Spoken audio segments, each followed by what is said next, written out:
नमस्कार साथियों, स्वागत है आपका हमारे YouTube चैनल पर। तो डियर स्टूडेंट, इस वीडियो में हम अध्ययन करने वाले हैं कक्षा 8 की हिंदी की लेटेस्ट कार्यपुस्तिका प्रखर, जिसके कार्यपत्रक संख्या 36 से लेकर के 40 तक का संपूर्ण सॉल्यूशन इस वीडियो के माध्यम से करने वाले हैं। तो प्रिय विद्यार्थियों, बगैर समय को खराब करते हुए शुरू करते हैं कार्यपत्रक 36 का सॉल्यूशन। देखते हैं सबसे पहले 1 नंबर प्रश्न, दिए गए वाक्यों को सही क्रम में लिखिए। तो यहाँ पर जैसे वाक्य दे रहे हैं उनको सही क्रम में लिखना है। तो इसका होगा, परिधि कविता पढ़ती हैं, रानी बस से बाड़मेर जाती हैं, रेलगाड़ी का सफ़र सुहाना होता है, घरसाना में बहुत अनाज होता है, और अंशी 29 जून को जन्मदिवस मनाती हैं। इस प्रकार साथियों इसको पूर्ण करना है। अगला 2 नंबर क्वेश्चन, वाक्यों की स्थिति को समझ कर उससे होने वाले संवेद घटना के आपको मिलान करना है। तो यहाँ पर पुष्पा स्वच्छता को अपनाती हैं, इसका मिलान करना, वह स्वस्थ रहती हैं। ताराचंद विद्यालय बहुत कम आता है, वो फेल हो जाएगा। ममता अपनी बच्ची को घर पर भी पढ़ाती हैं, बच्ची पढ़ने में होशियार है। और चैत्र का महीना चल रहा है, वैशाख आने वाला है। राजा प्रजा के बिना दंडित नहीं हो सकती, जनता तलता पलट लेगी। और अनूप का एक्सीडेंट हो गया, अस्पताल जाना जरूरी। इस प्रकार साथियों इसको मिलान करना है।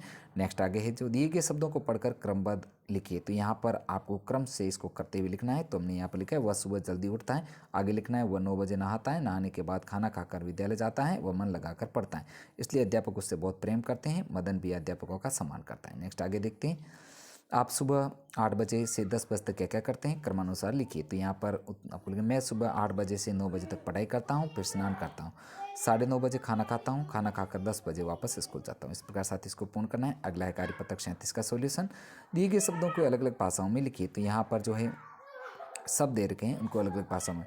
जैसे कुत्ते को क्या कहा जाता है, गंडक, बकरी घोनी, पर्वत पहाड़, पेड़ दरखत, धरती जमीन।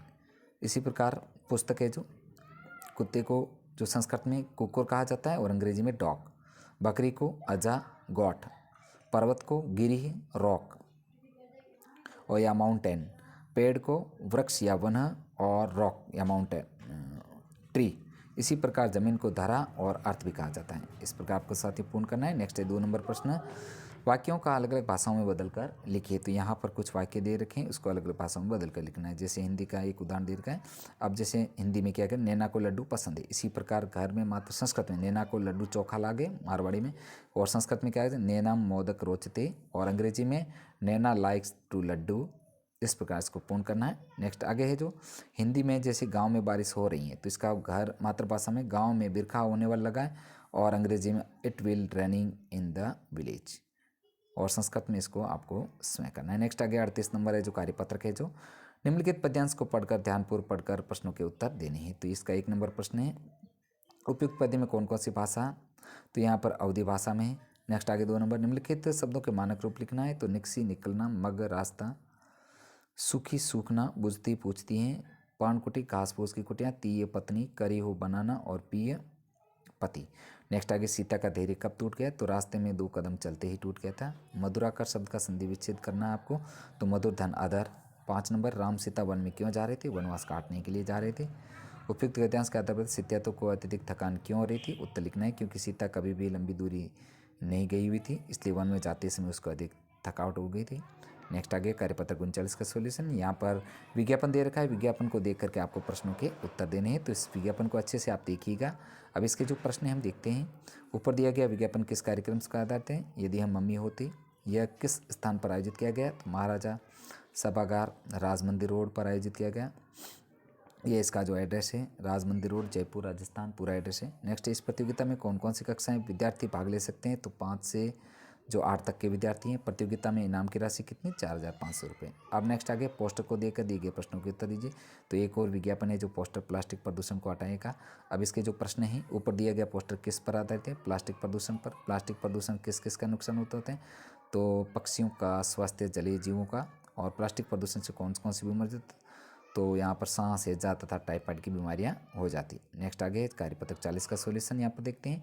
दिए गए चित्र को देखकर प्रश्नों के उत्तर दीजिए। तो यहाँ पर दिव्यांग बच्चे भी समान अवसर मिलने पर समान तरह के कार्य करने में आत्मनिर्भर हो जाते हैं। क्या तुम इस बात से सहमत हो, सोचकर अपने विचार लिखो। तो यहाँ पर इसको लिखना है हमने कि दिव्यांग बच्चे भी समान अवसर मिलने पर सामान्य बच्चों की तरह कार्य करते हैं। इस हेतु वे अपने अंगों का प्रयोग करने लगते हैं, जैसे हाथ के बजाय पैर से लिखना, पैर नहीं होने पर अपनी गाड़ी हाथों से लिखना, और आंखों के बिना महसूस करके कार्य करना। अगला प्रश्न है, जो चित्र देखकर सोचिए कि अपने बच्चे आपस में क्या बात कर रहे हैं, इनकी बातचीत को संवाद के रूप में लिखिए। तो यहाँ पर जैसे मीना, अजय, सविता, विजय चारों बालक हैं। विद्यालय के सामूहिक कार्यक्रम की तैयारी। तो मीना, तुम अपने पसंद के कार्यक्रम बताओ जिससे तुम भाग लेना चाहते हो। तो अजय कहता है मैं एक प्रेरक प्रसंग सुनाना चाहता हूँ। सविता कहती है मैं एक गीत प्रस्तुत करूँगी। विजय कहता है मैं सुंदर सचित्र बना के दिखाऊंगा। और मीना कहती है ठीक है, मैंने तुम्हारे नाम लिख लिए। तो इस प्रकार प्रिय विद्यार्थियों, हमने इस वीडियो में जो है कार्यपत्रक संख्या 36 से लेकर के 40 तक का संपूर्ण सॉल्यूशन हमने इस वीडियो के माध्यम से किए हैं। तो प्लीज़ आपसे रिक्वेस्ट है वीडियो को लाइक तथा शेयर कीजिए। चैनल पर नए हो तो चैनल को सब्सक्राइब कीजिएगा। साथ ही मिलते हैं नेक्स्ट अगले कार्यपत्रक के साथ में। वीडियो देखने का आपका दिल से धन्यवाद।